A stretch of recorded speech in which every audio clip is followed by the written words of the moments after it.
തൃശ്ശൂരിൽ BJPയുടെ ഒരു വേദിയിൽ ശ്രീ ഫക്രുദ്ദീൻ അലി പങ്കെടുത്തു. സ്വാഭാവികമായിട്ടും ആരും അതിനെ കാണുന്നത് ഒരുപക്ഷെ ഫക്രുദ്ദീൻ BJPയിൽ ചേർന്നു, BJP സഹയാത്രികനായി എന്നൊക്കെ പറഞ്ഞു കഴിഞ്ഞാൽ തെറ്റായ കാര്യമൊന്നുമല്ലല്ലോ. ഒരു കാര്യമില്ല അതിൽ. അതായത് ഗോപാലകൃഷ്ണൻ എൻ്റെ ഒരു ഫ്രണ്ടാണ്. ഗോപാലകൃഷ്ണൻ്റെ ഫ്രണ്ട് എന്ന് പറയുന്നത് കാരണം വെച്ചാൽ എനിക്ക് ജീവിതത്തിൽ ഒരു നിർണായക ഘട്ടത്തിൽ കോൺഗ്രസ്സുകാരും ഈ BJPക്കാരെല്ലാം കൂടി അന്ന് BJPക്കാർ എന്നെ കണ്ടെടുത്ത കണ്ടുവരുന്നത്. ഞാനൊരു ചർച്ചയിൽ എന്നോടും കൂടെ അടുത്തും ചൂടായ സമയത്ത് തിരിച്ചു ചൂടായപ്പോൾ എനിക്ക് പനിയായതുകൊണ്ട് നീ ആരാടാന്ന് ചോദിച്ചേ. അപ്പം അന്ന് എൻ്റെ സൗണ്ട് വലിഞ്ഞുകൊണ്ട് ഞാൻ കള്ളുകുടിയനാണ്, എതിരെ കള്ളുപിടിക്കാത്ത ആളാണ്. അപ്പോൾ കള്ളുപിടിച്ച് ചർച്ചയിൽ പങ്കെടുക്കുന്ന ഫക്രുദ്ദീൻ അലി അല്ല ഇടത് നിരീക്ഷകൻ എന്നൊക്കെ പറഞ്ഞുകൊണ്ട് ഭയങ്കര പ്രൊപ്പഗാൻഡ അത്. പിന്നെ ഞാൻ കള്ളുപിടിക്കുന്ന ആളുകൾക്ക് മനസ്സിലാക്കാൻ 2 വർഷം എടുക്കേണ്ടി വന്നു. ആ സമയത്ത് ഞാനന്ന് ഇടതുപക്ഷത്ത് വളരെ സജീവമായിട്ട് ഞാൻ ഇടതുപക്ഷക്കാരൻ ഞാൻ സ്വയം തെറ്റിദ്ധരിച്ചിരിക്കുന്ന ഒരു സമയം കൂടിയാണ്. അന്ന് ഈ ഒരു സംഭവം കണ്ടിരുന്നത് ഗോപാലകൃഷ്ണൻ ഞാനൊക്കെ ആയിട്ട് ഭയങ്കര അടിയാണ് ചാനലിൽ, ഭയങ്കര മോടി വിടുത്തുന്നു. അന്ന് ഈ സംഭവം ഇതിൻ്റെ യാഥാർത്ഥ്യം എന്താണ് എന്നറിയാൻ വേണ്ടി എന്നെ വിളിച്ചിട്ടുള്ള 2-3 പേരാണ്. അതിൽ ഒന്നാമത്തെ ആൾ ഗോപാലകൃഷ്ണൻ. ഗോപാലകൃഷ്ണൻ എന്നെ വിളിക്കേണ്ട ഒരാവശ്യമില്ല. ഞാനിപ്പോൾ ഇടതുപക്ഷക്കാരും എന്നെ വിളിച്ചിട്ടില്ല. ഇവർക്കൊക്കെ അറിയാം ഞാൻ ഇവരുടെ കൂടെ സഭയിലൊക്കെ ഉണ്ടായിരുന്നതാണ്, അല്ലെങ്കിൽ അവരുടെയൊക്കെ അനിയനായിരുന്നിട്ടുള്ളതാണ്. ഞാൻ സിഗരറ്റ് പോലും കഴിക്കില്ലെന്നോ ആരും വിളിച്ചിട്ടില്ല. ഇവരെ കൂട്ടത്തിലുള്ള അല്ലെ ഇവരായിട്ട് ഒരു ബന്ധമില്ലാത്ത അതും ഇതും കക്കുന്നവരെയും കള്ളുടിയന്മാരെയും മയക്കുമരുന്ന് ഉപയോഗിക്കുന്നവരൊക്കെ ന്യായീകരിക്കാൻ വേണ്ടി ഇവന്മാരൊക്കെ പിന്നെ വന്നിട്ട് ഞാൻ കണ്ടിട്ടുണ്ട്. എന്തുകൊണ്ട് ആരും എന്നെ ഒരു തരത്തിലുള്ള സപ്പോർട്ടൊന്നും നൽകിയില്ല, സപ്പോർട്ട് അന്വേഷിക്കുകയും ചെയ്തില്ല. അപ്പം അതുകൊണ്ടാണ് എനിക്ക് മനസ്സിലായി ഞാൻ ഇടതുപക്ഷക്കാണ് ഞാൻ സ്വയം തെറ്റിദ്ധരിക്കുന്നത്, അല്ല അവർ കൂട്ടിയിട്ടില്ല എനിക്ക് മനസ്സിലായി. അതോടുകൂടിയാണ് ഇന്നത്തെ ഒരു ഫാക്ട് ബേസ്ഡ് യാഥാർത്ഥ്യം ബേസ്ഡ് ആയിട്ടുള്ള അനാലിസിസിലേക്ക് കടന്നത്. അതിനുശേഷമാണ് അവർ നമ്മളെ അങ്ങനെ കാണുന്നില്ല, പിന്നെ നമുക്കെന്തെങ്കിലും കുഴപ്പം. അന്ന് എന്നെ വിളിച്ചിട്ട് കാര്യങ്ങളൊക്കെ അന്വേഷിച്ച ഒരാളാണ് ഗോപാലകൃഷ്ണൻ. വേറൊരാളെ ബിന്ദു കൃഷ്ണൻ. ഞാനത് മറുപടിയും കൊടുത്തില്ലായിരുന്നു. ബിന്ദു കൃഷ്ണൻ എൻ്റെ പെങ്ങളൊക്കെ ഫ്രണ്ടാണ്, ഞങ്ങൾ കോൺഗ്രസ് ഫാമിലിയാണല്ലോ. അപ്പോൾ ബിന്ദു കൃഷ്ണനോട് ഫക്രുദ്ദീൻ അങ്ങനെയല്ല, നമുക്കൊക്കെ ഫക്രുദ്ദീൻ അറിയാം എന്താണെന്ന് അറിയാം, പക്ഷേ നാട്ടുകാർക്ക് അറിയില്ലല്ലോ. നമ്മൾ ഫക്രുദ്ദീൻ മറുപടി കൊടുത്തേക്കുന്നു. അപ്പോൾ ഞാൻ ഫേസ്ബുക്കിൽ ഒരു കുറിപ്പ് വിട്ടു. വേറൊന്ന് രാജ്മോഹൻ ഉണ്ണിത്താൻ. ഈ 3 പേര് എന്നെ എന്ത് പരിപാടിക്ക് വിളിച്ചാലും അത് വലിയ രാഷ്ട്രീയ പരിപാടിയൊന്നും അല്ലെങ്കിൽ ഞാൻ പോകും. കാരണം എനിക്ക് അവരോടൊരു കമ്മിറ്റ്മെൻ്റ് ഉണ്ട്. ബിന്ദു ചേച്ചി ഇതുവരെ വിളിച്ചിട്ടില്ല. ഉണ്ണിത്താൻ ചേട്ടൻ പേഴ്സണലി മോൻ്റെ കല്യാണത്തൊക്കെ വിളിക്കുന്നുണ്ട്. ഗോപാലകൃഷ്ണൻ വന്നിങ്ങനെ ഗോപാലകൃഷ്ണൻ ഒരുപാട് സംഘടനകളുണ്ടാണ്, ശബരി കൂട്ട് അത് ഇത് പോകുന്നത്. ചെറുതിലൊക്കെ സാംസ്കാരിക സംഘടനകളാണ് പോയത്. ആ ചെറുതിനൊക്കെ എന്നെ വിളിച്ചാൽ ഞാൻ ഫ്രീ ആയപ്പം എന്ന സമയത്ത് പോയിട്ട് സാംസ്കാരിക സംഘടന. അപ്പം അങ്ങനെ ഇവിടെ ഒരു പദയാത്ര ഉണ്ട്, എനിക്ക് ഒരു ഷാളാണ് ചെന്നു. അതിനെന്താ ചെയ്യാലോ. അപ്പം അങ്ങനെ പോയി അത് ഒരു ലോക്കൽ പദയാത്രയാണ്. അത് നോക്കുമ്പോൾ ഒരു പോസിറ്റീവ് പൊളിറ്റിക്സുമാണ്. എന്ന് വെച്ചാൽ ആർക്കും എതിരൊന്നും വികസന തൃശൂർ, അതായത് പിണറായി വിജയനെതിരെയോ നരേന്ദ്രമോദിക്കെതിരെയോ അങ്ങനെയൊന്നുമല്ല, തൃശ്ശൂരിൻ്റെ വികസനം. ഞാൻ പ്രസംഗിച്ചു, അപ്പോൾ ഞാനത് ചെയ്തുകൊണ്ട് ഞാൻ പ്രസംഗിച്ചു നോക്കാൻ തന്നെയാണ് നമ്മുടെ ഗവൺമെൻറ്റുകൾ, കേന്ദ്ര ഗവൺമെൻറ് ആയാലും സംസ്ഥാന ഗവൺമെൻറ് ആയാലും ഒരുപാട് നല്ല കാര്യങ്ങൾ ചെയ്തു. അതിൻ്റെ മുകളിൽ കാര്യങ്ങൾ ചെയ്യാൻ പറ്റുന്നുള്ള കോൺഫിഡൻസ് ആണ്. ആർക്കും എതിരല്ല. അത്തരം കോൺഫിഡൻസ് നല്ലൊരു രാഷ്ട്രീയം മുന്നോട്ട് വെക്കാം. എന്നാൽ മുമ്പ് ചെയ്ത നല്ല കാര്യങ്ങളുടെ തുടർച്ച ഉറപ്പുവരുത്താൻ പറ്റും എന്ന നല്ലൊരു രാഷ്ട്രീയം ഉയർത്തിപ്പിടിക്കുന്നത് നല്ലതാണ്. അതാണ് രാജീവിന്, അതുകൊണ്ടാണ് എനിക്കിഷ്ടം. അങ്ങനെ ആ ഒരു വേദി, ഒരു ലോക്കൽ പദയാത്രൻ്റെ വേദിയിൽ പിന്നെ ഗോപാലകൃഷ്ണൻ വിളിച്ചതുകൊണ്ട് അദ്ദേഹത്തിന് അത് പോയി ഉദ്ഘാടനം ചെയ്ത് കൊടുത്തിരുന്നു. അല്ല എനിക്ക് BJPയോട് എനിക്ക് എതിർപ്പൊന്നുമില്ല, പക്ഷേ BJPയോട് അങ്ങനെ ഒരു അനുഭാവമൊന്നും എനിക്കില്ല. അനുഭാവം മുമ്പുണ്ടായിരുന്ന വേറൊന്നിനോടാണ്. അപ്പോൾ അത് അവർക്ക് നമ്മൾ അവരെ കൂട്ടിയിട്ട് അത് എനിക്ക് മനസ്സിലായിട്ട്. അപ്പോൾ അതോടുകൂടി ഇപ്പോൾ ഒന്നിനോട് അനുഭാവമല്ല, പക്ഷെ BJPക്ക് ഞാൻ എതിരൊന്നല്ല. പക്ഷേ വാർത്താ മാധ്യമങ്ങളൊക്കെ ചിത്രീകരിച്ചത് വേറെ തരത്തിൽ അല്ല. അത് അവർ ന്യൂസ് കൊടുക്കുമ്പോൾ അങ്ങനെയല്ല. ഇപ്പോൾ ന്യൂസ് നിങ്ങളെ നിങ്ങൾ അവർ ക്യാച്ച് ചെയ്യണമല്ലോ. അപ്പം പെട്ടെന്ന് അവർ മോശമായി അങ്ങനെ കൊടുത്ത് എനിക്ക് തോന്നുന്നില്ല. BJP വേദിയിൽ BJPയിൽ മത്സരിക്കാൻ ക്ഷണിച്ചു എന്നുള്ള സത്യമാണ്. പക്ഷെ നമുക്ക് മത്സരിക്കാൻ താല്പര്യമില്ലല്ലോ.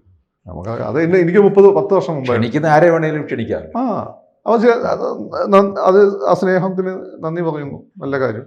ഞാനൊരു ഇലക്ഷനൊക്കെ മത്സരിക്കണം 40 വയസ്സിന് മുമ്പ് മത്സരിക്കണം എന്നൊക്കെ കാണണം. സിവിൽ സർവീസിൻ്റെ നമ്മുടെ ഒരു പ്രായം 30ആണ്. നമ്മൾ SC STക്ക് 40 വരെ ഉണ്ടെന്ന്. നമുക്ക് OBC മുസ്ലിംസിന് 33 വയസ്സ് വരെയായിട്ടാണ്. 40 വയസ്സ് വരെ ഓക്കെ. 40 വയസ്സിന് മുമ്പൊക്കെ മത്സരിച്ച് കഴിഞ്ഞാൽ നമുക്ക് എന്തെങ്കിലുമൊക്കെ ചെയ്യാൻ തോന്നും, നമ്മൾ യങ് ആയിരിക്കും. അപ്പോൾ അതുകൊണ്ട് ഞാനതൊക്കെ ഒരു 5 വർഷം മുമ്പ് ഒഴിവാക്കിയതാണ്. അത്ര താല്പര്യങ്ങളൊന്നും എനിക്കില്ല. അപ്പോൾ അതുകൊണ്ട് ഗോപാലകൃഷ്ണനായാലും പിന്നെ ഞാനിപ്പം എൻ്റെ സുഹൃത്തുക്കൾ ആരും വിളിച്ചാലും പറഞ്ഞാലും നല്ലത്, സന്തോഷം. പക്ഷേ നമ്മൾ പൊളിറ്റിക്സിലേക്കില്ല. BJPയുടെ സംബന്ധിച്ച് നിങ്ങൾ സ്പെഷ്യലി എനിക്ക് എതിർപ്പൊന്നും, എനിക്ക് കോൺഗ്രസിനോട് എതിർപ്പില്ല, CPM എതിർപ്പില്ല. നല്ലത് ചെയ്താൽ ഞാൻ അതിനെ സപ്പോർട്ട് ചെയ്യും, ഫാക്ച്വലാവും, ഇത്രയേ ഉള്ളൂ. അപ്പോൾ നാട്ടുകാർ പെട്ടെന്ന് കാണുമ്പോൾ നാട്ടുകാർ എന്താ വിചാരിക്കുക, പൊതുവേ അങ്ങനെ വേദി അങ്ങനത്തെ പിന്നെ ഏതെങ്കിലും രാഷ്ട്രീയ സംഘടനയായിട്ട് ബന്ധപ്പെട്ട സാമൂഹിക സാംസ്കാരിക രാഷ്ട്രീയമായ വേദി പൊതുവേ പോവുക, ആ രാഷ്ട്രീയ പാർട്ടിയിൽ എന്തെങ്കിലും താല്പര്യമുള്ള ആളുകളോ അല്ലെങ്കിൽ എന്തെങ്കിലും മാറ്റം സ്റ്റാൻഡിൽ വരുമ്പോഴൊക്കെയാണ്. എനിക്ക് എന്നെ സംബന്ധിച്ച് അതൊന്നുമില്ല. എൻ്റെ ചർച്ചകൾ കാണുന്നവർക്ക് അറിയാം, ഞാൻ ഫാക്ട് ബേസ്ഡ് ആയിട്ടാണ് സംസാരിക്കാറ്. ആരെയും എതിർക്കാൻ വേണ്ടി എതിർക്കാറില്ല, ആരെയും അനുകൂലിക്കാൻ വേണ്ടി അനുകൂലിക്കാറില്ല. എനിക്ക് ചില ഇഷ്ടങ്ങളുണ്ട്. സുരേഷ് ഗോപി എൻ്റെ ഒരു ഇഷ്ടമാണ്, ഗോപാലകൃഷ്ണൻ ഇഷ്ടമാണ്, പിണറായി വിജയനും ഇഷ്ടമാണ്, മോഡിനെപ്പം എനിക്ക് ഇഷ്ടമാണ്. അതിന് അവർ ചെയ്യുന്നത് അത് മോശം ചെയ്താൽ സപ്പോർട്ട് ചെയ്യില്ല. അതാണ്. അല്ലെ, ഇപ്പം ഇങ്ങനെ വികസന തൃശ്ശൂർ എന്നുള്ള ഒരു പദയാത്ര അല്ലേ, അപ്പോൾ BJP ശരിക്കും പറഞ്ഞു കഴിഞ്ഞാൽ ഒരു ഇലക്ഷൻ്റെ ഒരു തെരഞ്ഞെടുപ്പിന്റെ ഒരു മൂഡിലേക്ക് കടന്നു കഴിഞ്ഞു. എനിക്ക് തോന്നുന്നു അവർ സൈലന്റ് ആയിട്ട് അവർ പല ആസ്പെക്റ്റുകളിലൂടെ അവർ മൂവ് ചെയ്യുന്നുണ്ട് എന്നാണ് എനിക്ക് തോന്നുന്നത്. ഒന്ന്, ഈ പറഞ്ഞ പോലെ അവരുടെ സാംസ്കാരിക സംഘടനകളും ഒക്കെ തന്നെ വളരെ സജീവമായി ലൈവായിട്ട് ഇപ്പം കൂടുതൽ ഇടപെടുന്നുണ്ട്. നമ്മളറിയാത്ത രാജീവ് ഒരു ലോ പ്രൊഫൈൽ കീപ്പ് ചെയ്യുന്നതുകൊണ്ടാണ്.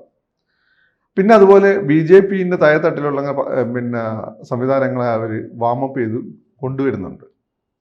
പിന്നെ അവർ ഇപ്പം എന്നോട് ചോദിച്ചു, എന്നെ ക്ഷണിച്ചു എന്ന് പറയുമ്പോൾ തന്നെ കൊള്ളാവുന്നവർ എന്ന് അവർക്ക് തോന്നുന്ന ആളുകളെ അവർ സ്ഥാനാർത്ഥികളാക്കാൻ വേണ്ടിയിട്ട് അവർ മുമ്പ് CPM ചെയ്തുകൊണ്ടിരുന്ന പരിപാടി, അത് ജയിക്കാൻ ബുദ്ധിമുട്ടുള്ള സ്ഥലത്തോ അല്ലെങ്കിൽ ഒരു പൊതുവായിട്ട് ഇമേജിന് വേണ്ടിയിട്ടോ അവരുടെ ഫോൾഡിന് പുറത്തുള്ള എന്നാൽ അവരോട് അനുഭാവമുള്ളവരോ അല്ലെങ്കിൽ എതിർപ്പില്ലാത്ത ആളുകളെ ഫീൽഡ് ചെയ്യാന്നുള്ളത് സക്സസ്ഫുള്ളായി CPM ചെയ്തിട്ടുണ്ട്. പിന്നെ അവരൊക്കെ ആ പാർട്ടിയിലേക്ക് അബ്സോർബ് ചെയ്തിട്ടുണ്ട്. അങ്ങനെ അങ്ങനെ ഉള്ളൊരു പ്രോഗ്രാം കൂടി എനിക്ക് തൃശ്ശൂർ കുറേ നല്ല ആളുകൾ അവർ നോക്കി വെച്ചിട്ടുണ്ട്, തിരുവനന്തപുരത്ത് നോക്കി വെച്ചിട്ടുണ്ട് എനിക്ക് തോന്നുന്നത്, പൊതുവെ സമ്മതരായിട്ടുള്ള. അങ്ങനെ ഒരു രീതിയിൽ അവർ സമഗ്രമായി പോകുന്നുണ്ട്. ഇപ്പം രാജീവ് വല്ല ഒച്ചപ്പാടൊന്നും ആയിട്ട് ഉണ്ടാക്കാത്തതുകൊണ്ട് നമ്മൾ അറിയുന്നില്ല എന്നേ ഉള്ളൂ. അത് നമ്മൾ മുമ്പും പറഞ്ഞതാണ്. അതെനിക്ക് നല്ലൊരു പൊളിറ്റിക്സാണ്. ഇപ്പം ഇവർ പലപ്പോൾ ഇവരെ ചില ശീലങ്ങളുണ്ടല്ലോ, ഈ പറഞ്ഞു വരുന്ന സമയത്ത് പെട്ടെന്ന് സ്റ്റേറ്റ് ഗവൺമെൻറ്റിൻ്റെ നിലവിലുള്ള ലോക്കൽ ഭരണസമിതിയെ കുറ്റപ്പെടുത്തെങ്കിൽ പോലും പതുക്കെ ഒരു മാറ്റം പോസിറ്റീവ് ഉണ്ട്. ഇതിൽ നിങ്ങൾ ഇത്രയൊക്കെ ചെയ്തു, ശരി, ഞങ്ങൾ അതിൻ്റെ അപ്പുറത്തേക്ക് ചെയ്യാൻ ശ്രമിക്കും എന്നുള്ള ഒരു പോസിറ്റീവായ ഔട്ട്ലുക്ക് ഇപ്പം പലപ്പോഴും വരുന്നുണ്ട്. ആ ലീഡർഷിപ്പ് തലത്തിൽ വരുന്നുണ്ട്. അത് നല്ലൊരു മാറ്റമാണ്. പിന്നെ തൃശ്ശൂരാണെങ്കിൽ അവർക്ക് ഇപ്പം അനുകൂലമായിട്ട് സുരേഷ് ഗോപി ഓൾറെഡി MP ആയി എന്നതിൻ്റെ ഒരു ഗുണമുണ്ട്, ജയിച്ചതിൻ്റെ ഗുണമുണ്ട്. പിന്നെ മൂവരെ കയ്യിൽ നിന്ന് ചില വാക്കുകളൊക്കെ വിട്ടു പോകുന്നതിൻ്റെ പ്രശ്നമുണ്ട്. സുരേഷ് ഗോപി ആയതുകൊണ്ട് ആളുകൾ മൈൻഡ് ചെയ്യില്ലെന്ന് എനിക്ക് തോന്നുന്നു. സുരേഷ് ഗോപി അങ്ങനെയൊക്കെ, ഭരചന്ദ്രൻ അങ്ങനെയാണല്ലോ. അല്ല, ഇടയ്ക്ക് മന്ത്രി പദവി വരെ വേണ്ടെന്ന് പറഞ്ഞത്. അല്ല, മുമ്പ് താല്പര്യമില്ല. അത് അപ്പോൾ എന്നല്ല, ഞാൻ മൂപ്പരോട് സീരിയസ് നിങ്ങൾ പറഞ്ഞു. പേഴ്സണലി എനിക്ക് സുരേഷ് ഗോപിനെ അറിയാം. ഇപ്പം ഞാൻ വിളിക്കാറില്ല. അദ്ദേഹം ഈ MP ആവുന്നതിൻ്റെ മുമ്പ് എന്ന് വെച്ചാൽ രാജ്യസഭ MP സ്ഥാനം കഴിഞ്ഞിരിക്കുന്ന സമയത്ത് ഞാൻ അദ്ദേഹത്തെ കണ്ടിരുന്നു. അപ്പോൾ അദ്ദേഹനോട് വന്നതെന്ന് വെച്ചാൽ അദ്ദേഹത്തോട് പിന്നെ മത്സരിക്കാൻ താല്പര്യമില്ലായിരുന്നു. അവൻ നിറച്ച് 20 സിനിമ ബാക്ക് ടു ബാക്ക് നിൽക്കുന്ന സമയമാണ്. മോഡി നിർബന്ധിച്ചുകൊണ്ടാണ് ഈ മത്സരിക്കുന്നത്. മത്സരിച്ചാലും വന്ന് ചെയ്യാൻ താല്പര്യമില്ല നന്നായി പറഞ്ഞതാണ്. പിന്നെ എന്നോട് പറഞ്ഞു ഇനിയിപ്പോൾ തോൽക്കാണെങ്കിൽ പോലും മന്ത്രിസഭയിൽ വരണമെന്നാണ് മോഡി പറഞ്ഞത്. മോളെ കല്യാണത്തിന് വന്നപ്പോൾ മൂപ്പര് വേണ്ടാന്നും പറഞ്ഞു. അല്ലെങ്കിൽ മൂപ്പര് വന്നത് മൂപ്പര് സിനിമ ഉണ്ട്, ഇപ്പോൾ സിനിമ അല്ലെങ്കിൽ ഇതിൽ വേണമെന്ന് വേറെ എന്തെങ്കിലും കാശ് ഉണ്ടാക്കാൻ നോക്കുന്ന ആളായിരിക്കണം. അയാൾ അങ്ങനെയല്ല. പിന്നെ ഈ മക്കളൊന്നാണെങ്കിൽ സിനിമയിൽ ക്ലച്ച് പിടിച്ചിട്ടില്ല. അങ്ങനെയാണെങ്കിൽ പിന്നെ അവരെ കാര്യം അവർ നോക്കും. അപ്പോൾ അങ്ങനെ ഒരു ഉത്തരവാദിത്ത ബോധമുള്ള ആളാണ്. പണ്ടും അങ്ങനെ ഉണ്ട്. അങ്ങനെ വേണ്ടാണ്ട് പൈസ ദാനം കൊടുക്കുന്നല്ലാതെ ദുർവ്യയം ചെയ്യുന്ന ഒരാളല്ല. സെറ്റിലൊക്കെ പോകണം, എല്ലാവരും കമ്പനി കൂട്ടി പോകുമ്പോൾ അയാൾ അനിയന്മാരെ കൂട്ടിയാണ് പോകുക. അതാണ് അയാളുടെ രീതി. അപ്പം ഇതിപ്പോൾ ആ ഒരു സാഹചര്യത്തിൽ സൗത്ത് ഇന്ത്യ ജയിച്ച, കേരളത്തിൽ ആദ്യമായിട്ട് ജയിച്ച ആളെന്ന രീതി മോഡി നിർബന്ധിച്ച് മന്ത്രിസഭയിൽ കൂട്ടി. അപ്പം മോഡി മന്ത്രിസഭയിൽ മന്ത്രിയായിരിക്കുക എളുപ്പമല്ല. അപ്പോൾ അതും മൂപ്പർക്ക് താല്പര്യമില്ലായിരുന്നു. പക്ഷേ അപ്പം ഒക്കെ സിനിമ ചെയ്യാമെന്ന് വിചാരിച്ചു. 10 ദിവസം അപ്പം അതും ചെയ്യാൻ പറ്റുന്നത്, ശനി ചെയ്യാൻ പറ്റുന്നുള്ളൂ. ഓൾ ഇന്ത്യ അത് മോഡി ഓടിപ്പിച്ചുകൊണ്ടിരിക്കുകയാണ്. അതായത് ഇന്ന് മിസോറാമിലാണെങ്കിൽ നാളെ ഗുജറാത്തിൽ ഒരു മീറ്റിംഗ് ഉണ്ടാവും. അത് പഠിച്ചു പോകണം. പഠിച്ചു പോയിട്ട് ഇവിടെ നിന്ന് മോഡിക്ക് ബ്രീഫ് ചെയ്യണം. മോഡീൻ്റെ കണ്ണിൽ മോഡി ഇങ്ങനെ വളരെ കെയർഫുള്ളായി വളർത്തിക്കൊണ്ടുവരുന്ന ആളുകളെല്ലാവരും കൂടുതൽ മോഡി പണിയെടുപ്പിക്കുകയും ചെയ്യും. അപ്പോൾ അതിൻ്റെ ഒരു പ്രശ്നം മൂപ്പർക്കുണ്ട്. സിനിമയൊക്കെ പോകുന്നതിൻ്റെ സിനിമയുണ്ട്, പക്ഷേ ചെയ്യാൻ പറ്റുന്നില്ല. അപ്പോൾ അതുകൊണ്ട് അന്നമാണ് സദാനന്ദ മാഷ് മന്ത്രിയായത്. അപ്പോൾ സദാനന്ദ മാഷ് കൊടുത്താൽ രാഷ്ട്രീയമായി ചിലപ്പോൾ കണ്ണൂരൊക്കെ ഗുണമുണ്ടാവും എന്നാണ് മൂപ്പർ വിചാരിക്കുന്നത്. മൂപ്പർക്ക് MP ആയി നിൽക്കാനാണ് താല്പര്യം എന്നാണ് ഞാൻ മനസ്സിലാക്കുന്നത്. മന്ത്രിയാകാൻ മൂപ്പർക്ക് വലിയ താല്പര്യമൊന്നുമില്ല. സിനിമയും ചെയ്ത് MP ആയി നിൽക്കാം എന്നുള്ള കാര്യം തന്നെ. പിന്നെ അന്ന് ഈ ജയിച്ച സമയത്ത് ആവേശത്തിൽ ഏഷ്യാനെറ്റുകാർ ചോദിച്ച സമയത്ത്, ഏഷ്യാനെറ്റിലാണ് ഞാൻ കേട്ടത്, മറ്റുള്ളവരും ചോദിച്ചിട്ടുണ്ടോ, മൂപ്പർ അതിൻ്റെ 6 വകുപ്പുകൾ കൈകാര്യം ചെയ്യുന്ന, അത് മൂപ്പര് ആവേശം കൂടും മൂപ്പർക്ക് ഇങ്ങനെയൊക്കെ പറയുന്ന ഒരു സംവിധാനം മൂപ്പർക്ക് ഉണ്ട്. വെറുതെ മന്ത്രിയായിട്ട് കാര്യമില്ലല്ലോ എന്ന് മൂപ്പര് പറഞ്ഞിരുന്നു. അതാ ജയിച്ച സന്തോഷത്തിൽ പറഞ്ഞത്. അല്ലാതെ മൂപ്പർക്ക് ഒരു MP ഒക്കെ ആയി ജനങ്ങളെ അത്യാവശ്യം സഹായിച്ചുകൊണ്ട് അങ്ങനെ നിൽക്കാനാണ് മൂപ്പര് താല്പര്യം. അത് നാട്ടുകാർക്കും അറിയാം. പിന്നെ സുരേഷ് ഗോപിക്ക് ഇതൊക്കെ പറയാനുള്ള ലൈസൻസ് നാട്ടുകാർ കൊടുത്തിട്ടുണ്ട്. ബിക്കോസ് ഹീസ് ഭരത് ചന്ദ്രൻ. അപ്പം ഫക്രുദ്ദീൻ അലി BJP-യിലേക്കോ എന്ന് ചോദിച്ചവരോട് പറയാനുള്ള യാഥാർത്ഥ്യം ഇതാണല്ലേ? അതേ ഉള്ളൂ. ഞാൻ BJP-യിലേക്കും ഇല്ല, ഒരു രാഷ്ട്രീയ പാർട്ടിയിലേക്കും ഇല്ല. ഞാൻ കംപ്ലീറ്റ്ലി അപൊളിറ്റിക്കലാണ്. എനിക്ക് പണ്ടൊരു രാഷ്ട്രീയ ഇഷ്ടം ഉണ്ടായിരുന്നു. ആ ഇഷ്ടം എന്ന് വെച്ചാൽ ഫസ്റ്റ് പണയം പോലെ എപ്പോഴും ഉള്ളിലുണ്ട്.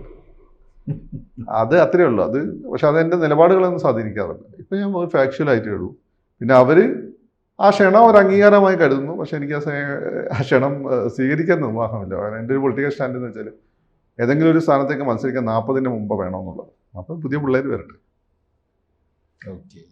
കൂടുതൽ വാർത്തകളും വിശേഷങ്ങളും നിങ്ങളിലേക്ക് എത്താൻ ABC മലയാളം സബ്സ്ക്രൈബ് ചെയ്യുക, ബെൽ ബട്ടണും അമർത്തുക.